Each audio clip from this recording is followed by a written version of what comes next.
Hai, apa kabar? Kembali lagi dengan saya. Kali ini kita akan membahas trik jitu membuat teks diskusi. Bagi kalian yang bingung bagaimana cara membuat teks diskusi, yuk ikuti langkah ini sampai selesai. Nah, pertama kita harus kenali dulu nih struktur teks diskusinya. Yang pertama ada isu.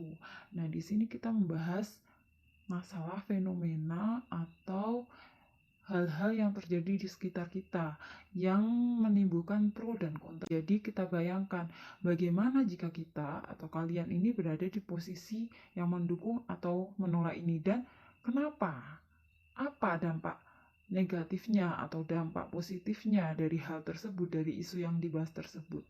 Nah, setelah itu baru deh disimpulkan inti dari isu, argumen yang mendukung maupun menolak. Nah, kemudian bisa juga ditambahkan saran. Tapi ini sifatnya opsional ya untuk saran. Nah, kita ke isu permasalahan. Jadi, kenapa sih kalian mengangkat isu atau masalah itu? Jadi, kalau misalkan kalian sudah dapat nih, saya dapat isu ini, sudah dapat topiknya. Nah, kalian mikir, kenapa ya aku kok ngangkat topik ini? Beri alasannya. Alasannya bisa karena sedang viral di lingkungan atau media sosial, karena pemerintah memberlakukan aturan atau kebijakan tersebut, atau karena hal itu meresahkan masyarakat. Nah, atau sedang jadi pembicaraan banyak orang maupun netizen nih kan. Kemudian setelah dapat isunya, gali lebih dalam informasinya. Mungkin pendapat-pendapat kalau misalkan kalian cari di media sosial bisa nih komen-komennya. Nah, bisa di skip dulu dibaca. Nah, kalau masih bingung belum dapat ide nih, langkahnya bisa cek berita yang lagi viral, cek media sosial, baca komentarnya. Jadi sekaligus ketika kita baca komentar itu sekaligus kita dapat argumen positif dan argumen negatifnya, yang pro sama kontranya. Jadi sekali libas semua beres, tinggal kita nyusun kalimatnya sesuai dengan bahasa kita sendiri. Saya mencari di Madiun Today ini ada berbagai macam berita ya. Nah, ini tinggal kita scroll-scroll saja yang sekiranya di sini bisa kita jadikan sebagai teks diskusi. Nah, ini liburan, nih kegiatan-kegiatan seperti ini kan bisa dijadikan teks diskusi. Jadi kita pilih aja yang menurut kita menarik. Ah, ini ada 33 komentar ini. Jadi misalkan Pasar Kawak segera bersolek tahun ini, Pemkot anggaran 2 miliar untuk rehabilitasi. Oke, kita baca. Kemudian kita cek komentarnya.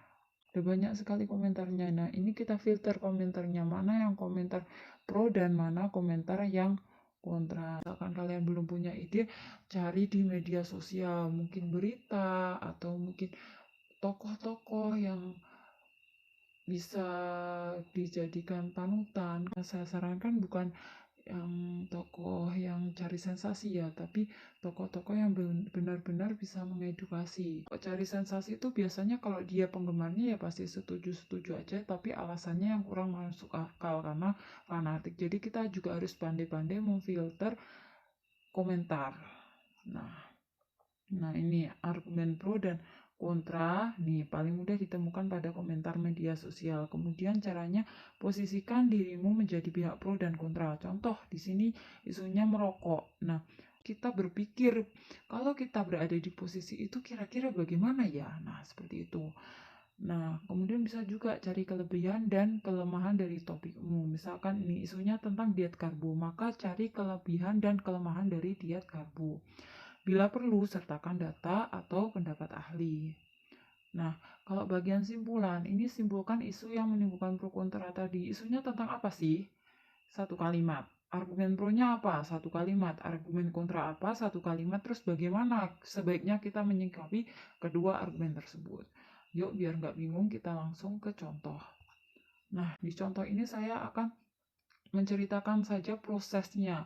Jadi di sini saya mengambil contoh yang kebiasaan rokok. Dari sini saya melihat dari fenomena kebiasaan merokok. Orang merokok di mana-mana dijumpai asap rokok. Nah, ini kan fenomena. Kita berpikir kritis. Nah, di sini kita seuraikan saja cerita kita mengenai apa yang kita lihat ini dalam isu. Nah, di sini kata kuncinya. Namun demikian, kebiasaan ini hingga kini masih menimbulkan pro dan kontra. Ini kata kuncinya. Jadi setelah kalian menyebutkan berita atau menjelaskan fenomena yang terjadi, beri keterangan bahwa isu ini itu menimbulkan pro dan kontra, boleh, atau menimbulkan perbedaan pendapat. Nah, seperti itu. Kata kuncinya ada menimbulkan pro dan kontra atau menimbulkan perbedaan pendapat. Ini harus disertakan kenapa? Agar nanti berhubungan dengan kalimat selanjutnya, jadi nyambung gitu. Nah, selanjutnya baru pada argumen pro ini ya. Ini saya mengambil yang tadi. Saya mengambil sudut pandang sebagai perokok. Nah, di sini saya memberikan pendapat saya terlebih dahulu. Menurut saya itu ada sih yang berpendapat bahwa kalau merokok itu keren, terus ada rasa nikmat, mengurangi stres, nah seperti itu, menjalin pertemanan. Nah, kemudian setelah itu saya cari artikel atau saya cari sumber dampak positif dari merokok. Nah, ini yang saya dapatkan. Jadi saya browsing nih dampak positif dan negatif merokok ini. Nah, kemudian saya sertakan sumbernya di sini. Ini berdasarkan penelitian yang diberitakan oleh tribunnews.com. Nah, ini sumber ini untuk memperkuat alasan yang saya kemukakan. Sumber itu untuk memperkuat argumen saya tadi. Oke, jadi jangan dibalik. Kita berpendapat, setelah itu sumbernya baru dimasukkan. Ya, untuk memperkuat saja sumbernya. Nah, setelah itu barulah saya simpulkan. Nah, ini simpulannya. Kebiasaan merokok menjadi fenomena. Ini kan tadi masuk di isu. Nah, kemudian simpulannya, meskipun ada manfaatnya, akan tetapi merokok memiliki dampak buruk yang lebih banyak daripada dampak baiknya. Jadi ini tadi saya hitung, ternyata banyak sekali dampak negatifnya. Nah, tidak hanya bagi perokok, dampak buruk itu menjalar kepada orang yang menghirup asap rokok. Otomatis, simpulannya lebih baik tidak merokok, karena dampak positif dan negatif lebih banyak negatifnya. Seperti itu ya cara menyimpulkan.